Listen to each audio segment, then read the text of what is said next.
Welcome boys and girls, Costin here with a discussion about the Lizardmen in Warhammer 3 Immortal Empires, and I want to talk about what's broken about them. Now, I'm not going to do a step-by-step analysis of what's broken with them, half of you would fall asleep, and this is not an analytics channel. If I wanted to do that, I would have a very different style. But what I do, however, is I play the game a lot, I have a lot of hours, I've played Total War for many years, so I can understand what's broken, how it's broken, and how things could be improved on and actually fixed, because that's really kind of the dual purpose of a YouTuber. On one hand, you make videos for the sake of your audience, and then on the other hand, you hope that Creative Assembly is going to damn listen. Now, some of you may think, come on, they're not going to listen to it. Well, I am part of the creator program, so whatever Creative Assembly sees in me, and I have no idea, they apparently understand that what I do is valuable, even if it is a bit loud sometimes. I mean, you can be loud, you can be a lovely little gremlin, you can be like, I don't know, Skarsnik, and, or Tretch on the outside, but inside you can be talking about real issues. And so, let's talk about the Lizardmen issues in the game. One of the biggest core issues is the jungle dynamic. Like, jungle movement is just flat out broken in the game. It's too slow, it limits your campaigns, it creates a ton of different issues that affects everyone. And the thing about the jungle warfare aspect, it's not just tied to Lizardmen, it's tied to every single race, every single legendary lord that has a campaign in the jungle.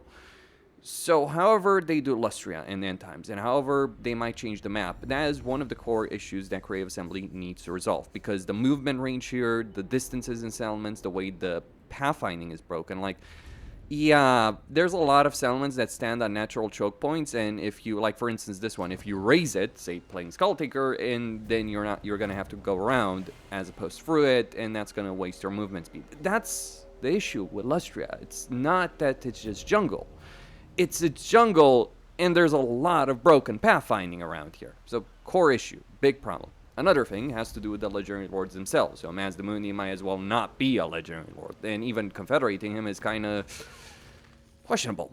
I mean, there are some good stuff over here. You know, banishment you can get over here as a particular ability, ruination of cities, if we have it. But these abilities, really, Mazdamundi is just actually better just riding around his fucking mount and blowing everyone up with his level of power.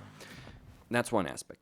The other thing has to do with some of the buildings, some of the economy, but those are details. I'm sure there are people in Creative Assembly who can improve it. Or are they? Because we've seen Creative Assembly do reworks where they didn't improve shit, and so I think that CA really needs to get people that start looking at this more often. And this is to CA themselves, if they are listening. It's like, the way buildings are structured, the way for a lot of different races just doesn't work properly. Like, I understand from a developer standpoint, right? It's like they want to make campaigns last a certain period of time, but the game doesn't work like that. Hopefully End Times will be providing an actual proper end game. Press X to doubt, but all the same, you know, I'm not doubting that Creative Assembly is putting in a lot of effort. What I am doubting, however, is that they're capable of actually producing something meaningful. They took 1 year to do Tides of Torment. You think they're going to produce something better than that with End Times, considering they're doing 5 Legendary Lords, probably an expensive pack, and end-game events? I mean, if they have a proper QA team that actually is looking at things and improving them, that might be different, right? Yeah, and also I've talked about this in different videos on the subject, but it would be great if we could have military technologies and campaign technologies on separate research rates, or you could split your research rate in half. But I think separate would be better, so you would be doing simultaneous research, because a lot of the time you have a choice: do campaign research, do military research, and oftentimes the campaign research works better. Like, for instance, you know, you were looking at the Lizardmen. Why in the world would you not get sequence of construction as the first thing? Well, it's like, oh, but it's just fun to screw around. Yeah, I get it, but a game should reward players for making choices, not making the best choice just so clearly damn visible and everything else is inferior to it. And that's where Warhammer 3 struggles with. There are some campaigns and some races where you do have choice, cast dwarves, etc. But oftentimes when we talk about different races, this is the kind of pattern that we talk about where things are broken. This is the issue of Bretonnia, this is the issue of the Empire, this is the issue of numerous races in the game. The game is not broken boys and girls. I want to emphasize that aspect before we start howling in the comment sections like a bunch of Skaven slaves, really. The game is not broken, but it's flawed, and it's built on flawed assumptions by the developer. And look, they've been doing things, but between the people they laid off, the CA Sofia debacle, and the debacle in the sense that they put a team that was not experienced with the engine and its code and its technical debt. From what I've been told by people who have looked at the engine, who have looked at the code, it's been improved a lot, and that's actually where CA Sofia has done a lot of effort, but we just haven't seen that in DLCs and content and patches. It takes time, you know, let them cook. But I wish it took a bit less time. They need more resources on that subject, and that would be a critical point.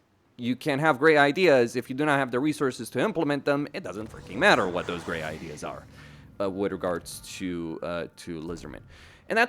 And in general, with races, I mean, the issues of Lustria, the issues of Legendary Lord, the issues of heroes, the issues of specific campaign mechanics. We could spend all day talking about those very specific details about like how oracles are practically worthless, how things like ancient Segadons and all that, they look cool, but you almost never freaking use them.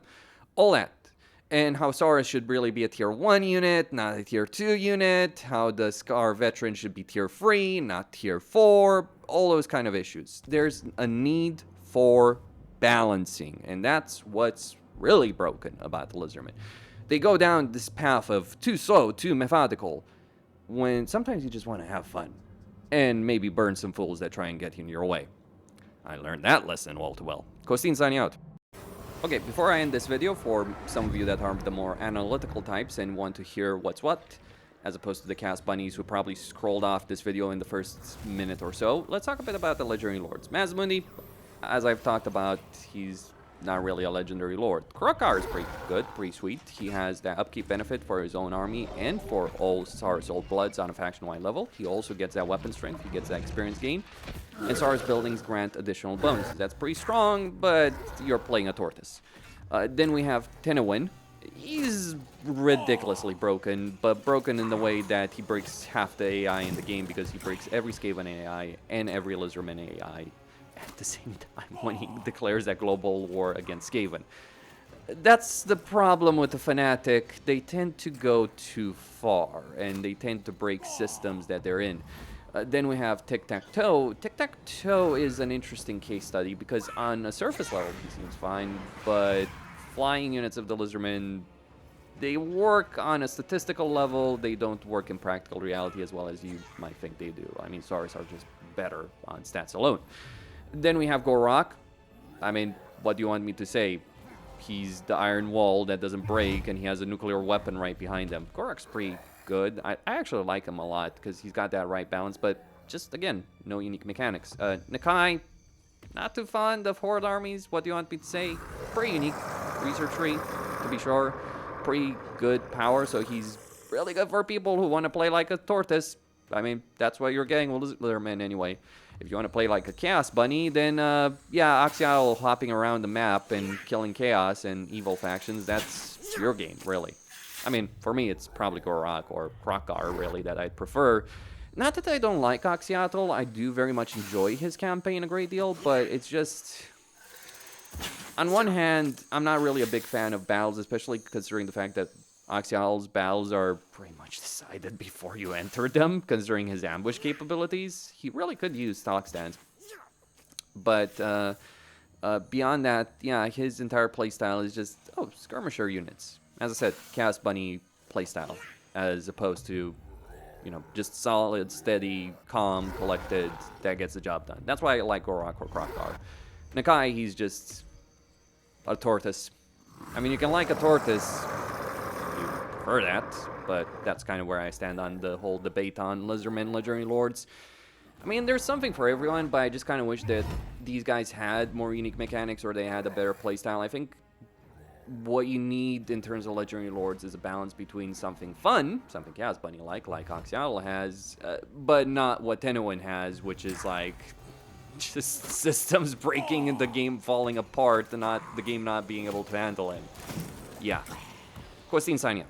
And I'll see you boys and girls on the next one. If any of you did enjoy my content, be a Chaos Bunny or analyst, please do throw a like, subscribe, and consider throwing a couple of pennies on my PayPal. Would be greatly appreciated. Or a super chat if that's your jam. Or Patreon. It's all there in the description below. See ya on the next one.